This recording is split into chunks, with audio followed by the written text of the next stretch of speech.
Pulang dari Singapura, Kellen Lemos jalani sunat, Krisdayanti cemas, singgung Azril Hermansyah.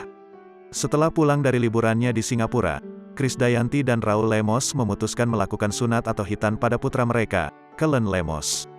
Diketahui, Krisdayanti dan Raul Lemos memboyong Kellen untuk datang ke Rumah Sakit Pusat Angkatan Darat Gatot Subroto. Lewat Instagram, Krisdayanti membagikan kabar khitanan sang anak.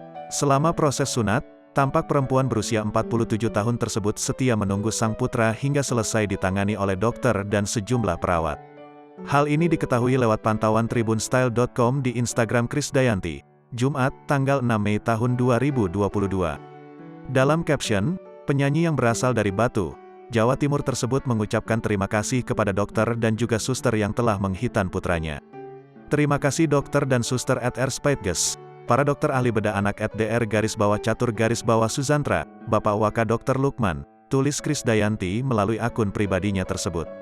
Istri Raul Lemos juga bersyukur, proses sunat sang putra berjalan dengan lancar. Alhamdulillah Kellen Lemos 12 tadi pagi sunat lancar.